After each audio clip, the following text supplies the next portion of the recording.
Right, for this video we're going to have a look at one of the rates of reaction practicals, and we're going to look at how changing the surface area increases the rate of reaction. So I've got my equipment set up here. I've got a trough with a beehive in the side, this is part here, which is a ceramic dish with a hole at the top, and a measuring cylinder filled with water. I've got a conical flask with a delivery tube system attached. My reaction is going to happen in here, and I'm going to look at using small marble chips and hydrochloric acid, and then large marble chips and hydrochloric acid, and see if I can see the difference in the reaction.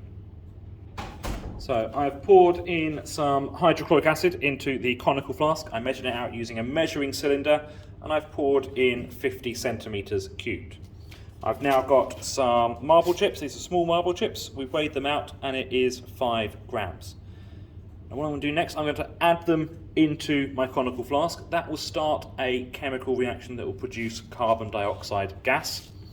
I'm going to start the stop clock and record how much gas is produced every 10 seconds. And I will then write that down. So I'm going to pour it in. What I need to do is watch the volume of gas being produced. So I'm going to pour those in. I'm going to add the conical flask on top and start my stopwatch.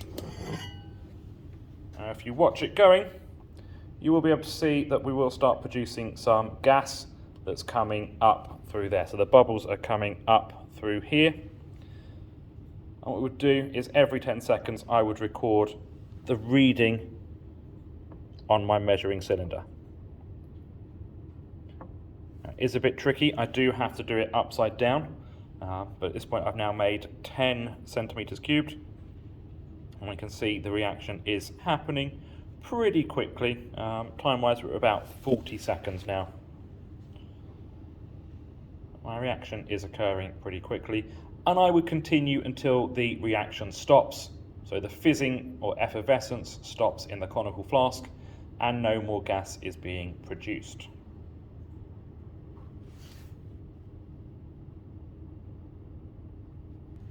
So I've now got the same setup. Again, I've got my acid is in the conical flask, my measuring cylinder is full of water, and I've got my stopwatch reset to 0. This time I'm going to use some large marble chips. So these have a smaller surface area to see how they react. And exactly the same process. I'm going to add them into the acid, start the stop clock, and see how much gas I produce per unit time. I'm adding them into the acid. I'm putting my bung on the top and starting my stopwatch. And you can see, if we look in there, they are fizzing a lot less than the ones before. We're now around here to watch the gas being produced. Now, it may take a little bit of time for this to happen, but we'll see if it goes. So you should be able to see it is going slower than the reaction before. That's because our surface area is larger. So because the surface area is smaller, so there are less particles available to collide, so we get fewer collisions per unit time that reach the activation energy, so therefore we have a slower rate of reaction. You should have just seen there, we had some gas being produced at that point.